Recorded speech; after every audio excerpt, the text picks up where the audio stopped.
Assalamualaikum warahmatullahi wabarakatuh. Bagaimana nih kabarnya anak-anak Miss Iir SD Darul Ulum kelas 1? Jawabannya alhamdulillah, kami semua pemimpin masa depan berprestasi, berakhlakul karimah, dan cinta lingkungan. Allahu Akbar. Masya Allah. Semoga anak-anak sekalian selalu dalam lindungan Allah Subhanahu wa Ta'ala ya. Amin. Nah, hari ini anak-anak belajar lagi tentang TIK. Anak-anak masih ingat belum pelajaran TIK yang kemarin?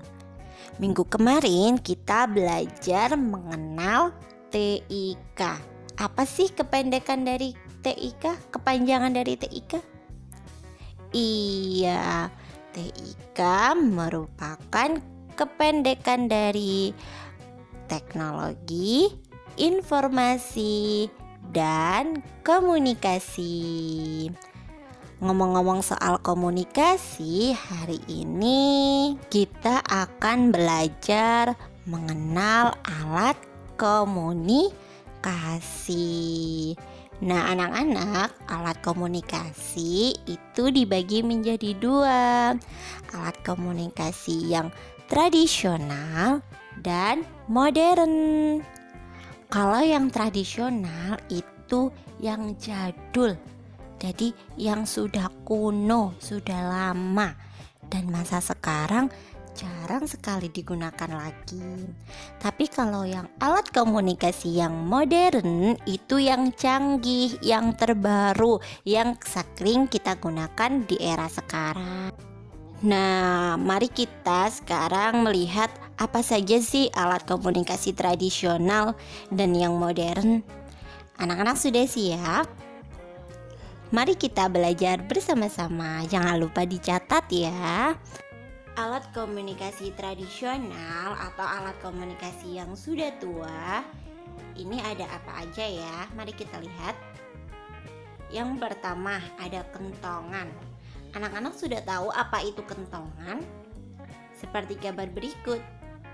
Ya, kentongan biasanya digunakan untuk membangunkan orang sahur ketika Ramadan. Ya, selain itu orang zaman dahulu apabila ada bencana atau musibah, nah itu biasanya kentongannya dibunyikan dengan cara dipukul tek tek tek tek tek gitu, supaya orang-orang segera bisa menyelamatkan diri.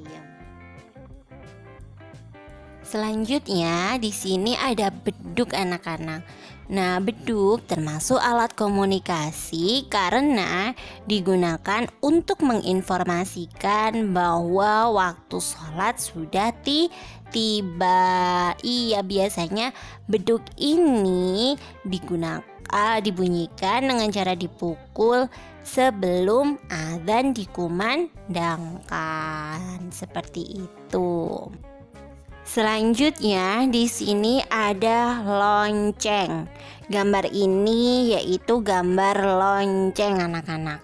Biasanya lonceng zaman dahulu terdapat di depan rumah, di depan pintu rumah. Nah, fungsinya untuk apa Miss Iir? Untuk menginformasikan bahwa di depan ada tamu yang sudah menunggu si tuan rumah untuk membukakan pintu. Selain itu juga lonceng biasanya berada di sekolahan. Nah, untuk apa? Untuk memberitahu siswa bahwa pelajaran akan segera dimulai. Dengan cara gimana Miss membunyikan lonceng?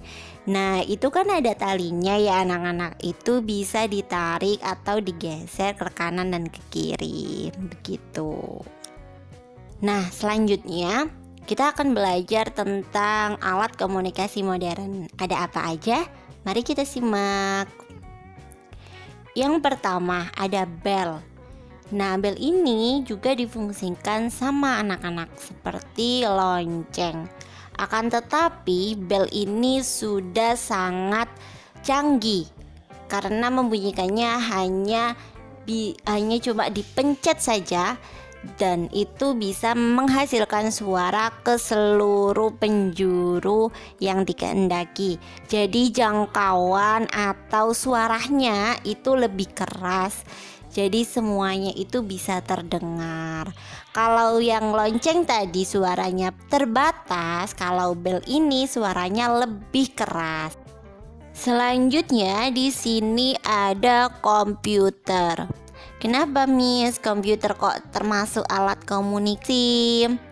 Iya anak-anak, karena dengan komputer kita bisa mengirimkan email. Email itu apa Miss? Email itu seperti SMS. Jadi kita bisa mengirimkan pesan kepada sanak saudara, teman, atau orang lain yang berada jauh dari kita. Jadi seperti layaknya kita mengirimkan sebuah SMS melalui email. Seperti itu ya. Nah anak-anak, kemudian yang ini laptop. Laptop ini fungsinya sama seperti komputer untuk mengirim email. Bedanya laptop lebih praktis dan bisa dibawa kemana-mana. Jadi bisa dimasukkan di tas, kalau komputer tidak bisa. Alat komunikasi selanjutnya yakni radio. Radio berfungsi untuk kita mendapatkan informasi atau berita dari penjuru negeri, bahkan bisa juga dari penjuru dunia. Seperti itu ya. Selanjutnya anak-anak ada televisi. Televisi fungsinya sama seperti radio untuk kita mendapatkan informasi berita. Akan tetapi kalau di radio kita hanya bisa mendengar saja berita yang ada. Akan tetapi kalau di televisi kita bisa mendengar dan juga bisa melihatnya. Setelah itu ada telepon.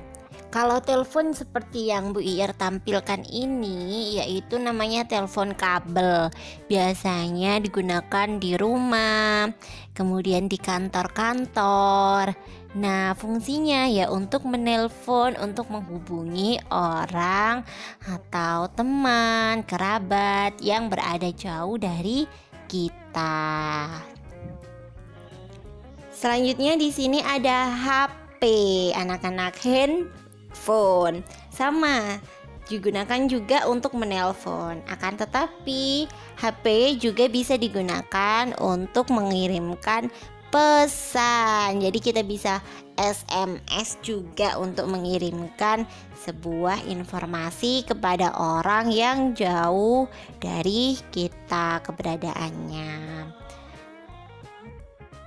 Nah itu dia tadi anak-anak, macam-macam dari alat komunikasi baik yang tradisional maupun yang modern. Bisa difahami? Apabila ada pertanyaan nanti bisa chat Miss Iir ya. Nah untuk tugasnya anak-anak kerjakan halaman 14 sampai 16 yang A, B, dan C saja. Nah anak-anak jangan lupa absen ya di kolom komentar. Kalian bisa sebutkan nama dan juga kelas kalian. Terima kasih. Wassalamualaikum warahmatullahi wabarakatuh. Keep spirit.